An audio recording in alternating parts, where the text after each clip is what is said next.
One of the most controversial men in America, especially in both the protest and religious spheres, is reportedly on his deathbed today. Fred Phelps Sr., who helped launch the Topeka-based Westboro Baptist Church back in the 1950s, is in the Midland Hospice House. Now, Phelps, as you recall, has probably become most famous for holding protests outside funerals of military members who have just died, which has stirred incredible anger amongst grieving families, military members, and many Americans, although there are a subset of people who believe that he was championing a just cause. To some, he was a fire starter. To others, he was a scoundrel. And to still others, he's a name that we can't quite mention on the radio. Jody, let me first ask, you certainly know about Mr. Phelps and have followed what he has done through the years. What is your impression of him and his mission? Well, Andrew, I just have to start with one of his famous slogans, and that what you saw on his signs at many funerals for LGBT members, service people, a variety of other American citizens in their hour of greatest despair and loss and grief. He would march around with signs that said, "God hates fags." And that's strong language. And I'm sorry if you have to beep that out, but that's the political communication. That's the cudgel he was grabbing by the handle and bludgeoning people over the head with at these various ceremonies. So we have to start with the reality of what he was saying and doing, and then ask if, given that reality, as he's on his deathbed, should we protest his funeral when his time comes and return an eye for an eye, or rather, perhaps arguably more in a more Christian spirit, which he was supposed to be representing, not take that vindictive, hateful route, and instead find a way to find some humanity in him, and maybe even some possibility for redemption in him, which I think there may be, because he actually is, I can't think, a kind of Archie Bunker figure. He's a kind of face of hatred. He was so far out there that I think he became easy to, in a way, paint the face of anti-gay and lesbian LGBT hatred in his visage. And you can see in his visage, in his face, the contorted lines of hatred. And I think that may have helped the political movement over the last 10 or 15 years to have that concrete personification of just kind of hatefulness. God hates a certain group of people. So, there may be some redemption in his story, even if he hasn't really come around himself.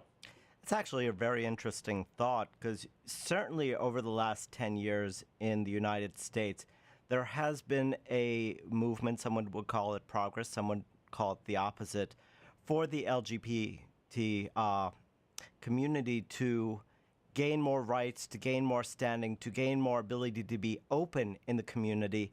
And is that because of some of the contrarian stances of people like Phelps? I think they give us a flesh and blood incarnation of a certain worldview, mentality, way of thinking about others. All right. And when he's saying at these sorrowful occasions, when our grief is the greatest, often for a countryman, a fallen soldier who's died on the battlefield for us, that God hates him, he really does provide for us a very explicit kind of icon that can help people rally, that can be a political rallying point, kind of like Bull Connors back in the old civil rights day. You think of Bull Connors with his horn out there and the dogs and the hoses, and those icons actually helped the civil rights movement. George Wallace standing, and on the steps, not allowing anyone to pass. Those kinds of hateful retrograde icons can actually be politically potent for a movement. So I'm trying to find something good in something redemptive, even about this particular person, which many find it difficult to do. And I'm coming from a more LGBT rights perspective myself, so I'll be honest about that. So I feel, a kind of inner repulsion for a lot of his positions, but I'm still trying to find it in me, also as a Catholic and a Christian, and also with, to find some way to wrap my arms around him redemptively, and say that something about his life may have actually made the world a better place, despite some of his best efforts. It's relatively interesting in that one of the things that Phelps did, depending on your perspective, is show the difficult side of the First Amendment, of the necessity of freedom of speech and our ability to express it. Yeah. I remember that often you hear real estate agents saying that the most important place is location, location, location. But comedians always counter that by saying timing is everything. So thinking about Phelps and thinking about freedom of speech, Yes. has it caused us ever, do we need to at some point revisit the idea of freedom of speech given timing and location? Wow, yeah, that's one of the conundrums that his case raised, and that a lot of cases like his raised, Andrew. And I'm going to give you my druthers going in the interest of full consumer disclosure. I'm kind of a flaming free speech advocate, So there are people who might see the downside of free speech more vividly than I do, and say that they disagree with my overall position. There's some in the critical race theory movement, for example, who say words can wound, and because words can wound, we need to have speech codes on campuses, etc. I don't subscribe to that philosophy, that school of thought. I'm putting my druthers up front in that way, and saying that, yes, I think that maybe his example is yet another way of seeing that free speech, even free hateful speech, can sometimes be its own undoing. Now, one thing that happened, which is interesting about Phelps, which I actually didn't know, even though this happened last August, was that apparently Westboro Church, his own church, excommunicated him. So I'm wondering about the importance of that, and if that is a step towards the church's own redemption. Wow, it's hard to divine what that excommunication meant, because he's the founder of the church. How do you get excommunicated from your own faith? I'm the